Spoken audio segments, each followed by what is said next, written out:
बिस्मिल्लाहिर्रहमानिर्रहीम। उम्मीद है कि आप खैरियत से होंगे। आज का जो हमारा टॉपिक है वो है valency and octet rule. Valency क्या चीज़ है और ऑक्टेट रूल क्या चीज़ है, ठीक है। वैलेंसी का डिफिनीशन आप पढ़ते हैं कि number of electrons gained, lost और shared so as to make the octet of electrons in the outermost shell. मतलब जो नंबर ऑफ इलेक्ट्रॉन्स है या गेन हो जाए या लॉस्ट हो जाए या शेयर्ड हो जाए। क्योंकि जो ऑक्टेट रूल है इसको बनाने के लिए या गेन हो जाए या लॉस हो जाए या शेयर हो जाए। आगे पढ़कर आप लोगों को वैलेंसी का समझ आ जाएगा, ठीक है। हम पढ़ते हैं कि वैलेंस शेल क्या चीज़ है। वैलेंस शेल क्या चीज़ है? Valence shell the outermost shell of an atom is known as valence shell. जो आउटरमोस्ट शेल होता है उसको हम वैलेंस शेल कहते हैं। वैलेंस शेल के बाद जो है वैलेंस इलेक्ट्रॉन क्या चीज़ है? The electrons present in the valence shell of an atom is known as valence electrons. Valence shell जो आउटरमोस्ट शेल होता है ये होता है, और इस आउटरमोस्ट शेल में जो है जो इलेक्ट्रॉन्स प्रेजेंट होता है उसको हम वैलेंस इलेक्ट्रॉन्स कहते हैं। यानी the electrons present in the valence shell of an atom is known as valence electrons. तो ये एटम है, इसका जो आउटरमोस्ट शेल है इसको हम वैलेंस शेल कहते हैं। क्या? और जो इलेक्ट्रॉन्स इस शेल में प्रेजेंट होते हैं उसको हम वैलेंस इलेक्ट्रॉन कहते हैं। अब यहाँ पर क्वेश्चन है कि an atom X has electronic configuration 2881। ये इसका इलेक्ट्रॉनिक कन्फिगरेशन है एटम का। The number of valence electrons in the atom is equal to. तो इसमें वैलेंस इलेक्ट्रॉन्स किसके बराबर होंगे? तो आप लोगों को पता है कि जो फर्स्ट होता है के होता है, फिर दूसरा एल होता है, तीसरा एम और चौथा एन, ठीक है। तो एन जो है आउटरमोस्ट शेल होता है, ये यानी वैलेंस शेल होता है, और इसमें जो इलेक्ट्रॉन होते हैं इसको हम वैलेंस इलेक्ट्रॉन्स कहते हैं। तो इसका आंसर जो है क्या होता है? तो इसका आंसर क्या है? 1। क्योंकि 1 जो है ये वैलेंस शेल में जो इलेक्ट्रॉन होता है उसको हम वैलेंस इलेक्ट्रॉन्स कहते हैं, और इसमें जो वैलेंस इलेक्ट्रॉन्स है ये कौन सा है? 1 है, ठीक है, 1। ऑक्टेट रूल क्या है? Octet rule 8 electrons in the valence shell is the most stable arrangement of an atom. जो 8 इलेक्ट्रॉन्स होता है वैलेंस शेल में, आखिरी शेल में, ये मोस्ट स्टेबल अरेंजमेंट होता है, ठीक है। और उसको हम ऑक्टेट रूल भी कहते हैं। जो 8 इलेक्ट्रॉन्स वैलेंस शेल में होता है उसको हम ऑक्टेट रूल भी कहते हैं, ठीक है।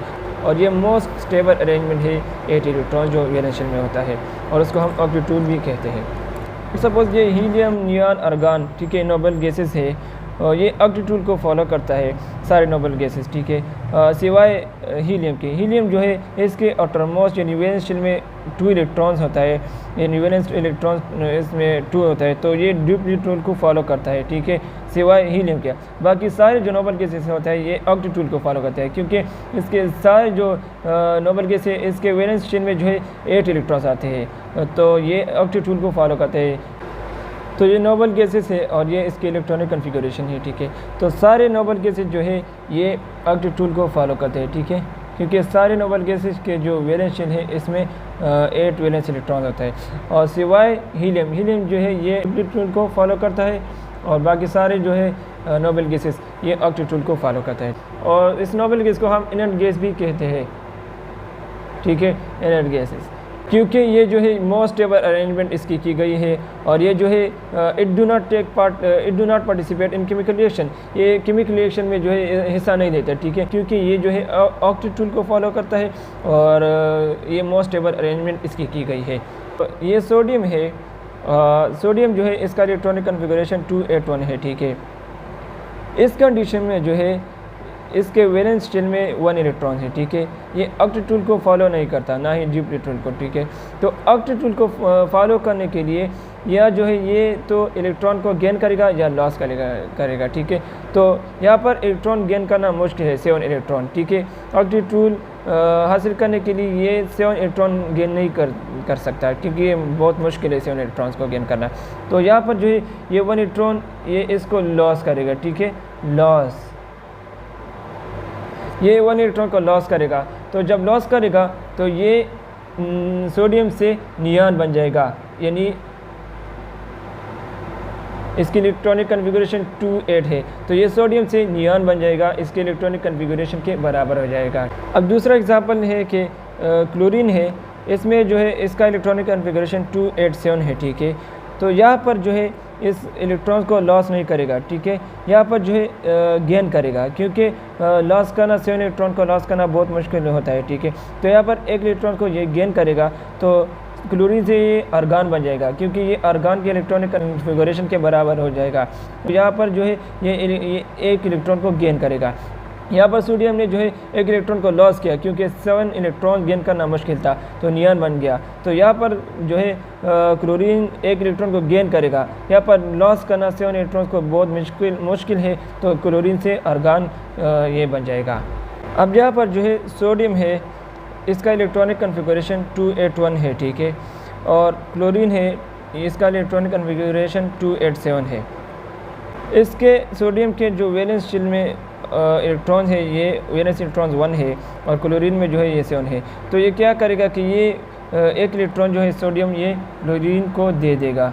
तो क्या बन जाएगा, तो सोडियम पर जो है प्लस चार्ज आ जाएगा और क्लोरीन पर जो है नेगेटिव चार्ज आ जाएगा, क्योंकि सोडियम जो है इसने इलेक्ट्रॉन को लॉस किया, क्या लॉस इलेक्ट्रॉन, और इसने क्लोरीन ने जो है ये इलेक्ट्रॉन इसने गेन किया, गेन इलेक्ट्रॉन, ठीक है।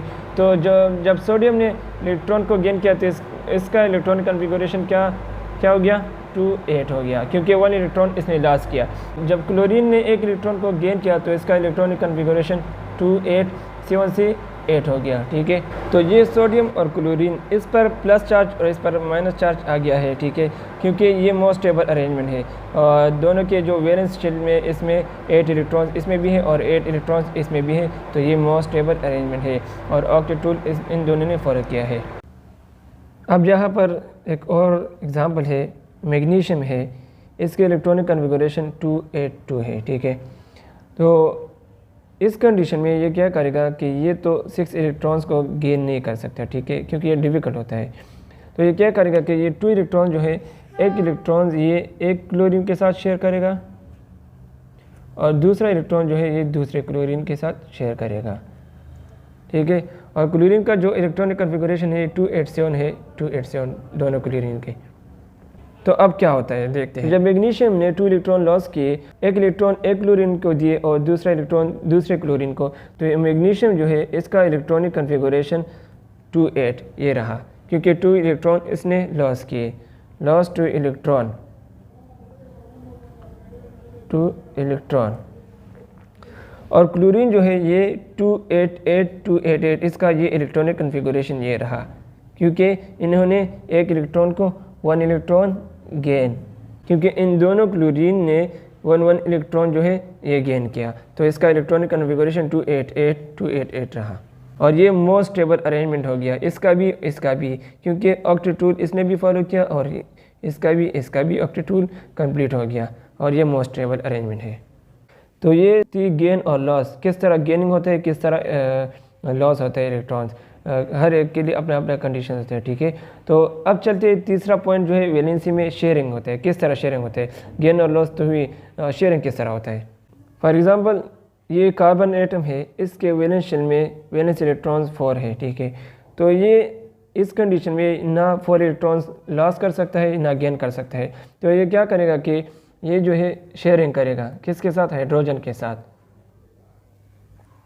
हाइड्रोजन के साथ शेयरिंग करके हाइड्रोजन के वैलेंस शेल में जो है 1 इलेक्ट्रॉन है, तो 4 हाइड्रोजन के साथ ये शेयरिंग कर लेगा, क्या बन जाएगा, तो कार्बन जो है 4 हाइड्रोजन के साथ ये शेयरिंग करके इस तरह स्ट्रक्चर बनाएगा कि हर हाइड्रोजन के पास 1 अपना इलेक्ट्रॉन है, ठीक है, 1 अपना इलेक्ट्रॉन है, और 4 जो है ये कार्बन के अपना इलेक्ट्रॉन है।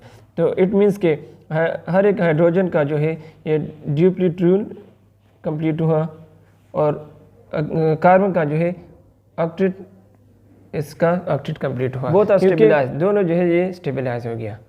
तो एक बार फिर रिवाइज करते हैं वैलेंसी को, number of electrons gained, lost और shared so as to make the octet of electrons in the outermost shell. तो ये तीनों कंडीशन हमने पढ़ी कि किस तरह गेनिंग होता है, किस तरह लॉस्ट होता है और किस तरह शेयरिंग होता है, और इससे जो है ऑक्टेट टूल कंप्लीट होता है आउटरमोस्ट शेल में। तो ये हमने पढ़ी और उम्मीद है कि आप लोगों को समझ आ जाए होंगी। तो ये वैलेंस इलेक्ट्रॉन्स है, यानी वैलेंस शेल में जो इलेक्ट्रॉन्स है ये वैलेंस इलेक्ट्रॉन्स है और ये इसकी वैलेंसी है। मैं आप लोगों को समझाता हूँ कि वैलेंस शेल में जो वैलेंस इलेक्ट्रॉन्स 1, 2, 3 अगर ये आया हो तो ये क्या करेगा, लॉस करेगा। अगर एक इलेक्ट्रॉन वैलेंस इलेक्ट्रॉन्स लॉस किया तो +1 इसका वैलेंसी होगा, अगर 2 इसका +2 इसका वैलेंसी होगा या 2 होगा, अगर 3 लॉस किया तो +3 इसका वैलेंसी हो गया। अगर वैलेंस इलेक्ट्रॉन्स 5, 6, 7 है, ठीक है, तो ये क्या करेगा, ये गेन करेगा। 5 वैलेंस इलेक्ट्रॉन्स है तो ये 3 इलेक्ट्रॉन्स को गेन करेगा, या इस पर इसकी वैलेंसी -3 हो जाएगी। अगर 6 वैलेंस इलेक्ट्रॉन्स है तो ये 2 इलेक्ट्रॉन्स को गेन करेगा, इसकी वैलेंसी -2 हो जाएगी। अगर 7 है तो ये 1 इलेक्ट्रॉन को गेन करेगा।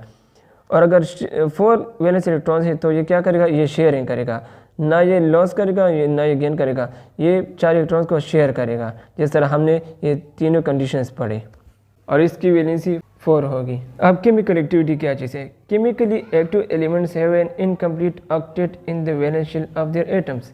इसका मतलब ये है कि केमिकल रिएक्शन में जो है वो एलिमेंट हिस्सा ले सकते हैं जिसका ऑक्टेट का इनकम्प्लीट हो। नोबल गैसेज जो है वो केमिकल रिएक्शन में नहीं ले सकता है हिस्सा, क्योंकि वो जो है उसका ऑक्टेट टूल कंप्लीट हो गया है और वो जो है मोस्ट स्टेबल है, तो इसलिए वो केमिकल रिएक्शन में हिस्सा नहीं ले सकता। अब क्वेश्चन है कि why do atoms combine? Atoms क्यों कंबाइन होते हैं? आंसर है कि atoms combine to attain the electronic configuration of the nearest noble gases. Atom इसलिए कंबाइन होते हैं कि उसका वो इलेक्ट्रॉनिक कन्फिगुरेशन को अटेन करे और वो जो है नोबल गैसेस के साथ नोबल गैसेस के इलेक्ट्रॉनिक कन्फिगुरेशन के बराबर हो। क्वेश्चन है कि why are only electrons transferred from one atom to another? क्यों सिर्फ इलेक्ट्रॉन जो है ट्रांसफरिंग कर सकता है? तो ये एटम की स्ट्रक्चर है और ये जो है बाहर इलेक्ट्रॉन है। इलेक्ट्रॉन इसलिए ट्रांसफ़र कर सकता है क्योंकि ये फ्रीली मूव करता है शेल्स में, और प्रोटॉन जो है वो टाइटली बॉन्ड होता है न्यूक्लियस में, तो वो इसलिए ट्रांसफ़र नहीं कर सकता। और ये थी वैलेंसी और ऑक्टेट टूल। अगर वीडियो अच्छी लगी तो लाइक करें और चैनल को सब्सक्राइब करना ना भूलें। हमारे साथ रहिए, तब तक दी इजाज़त। अल्लाह हाफिज़।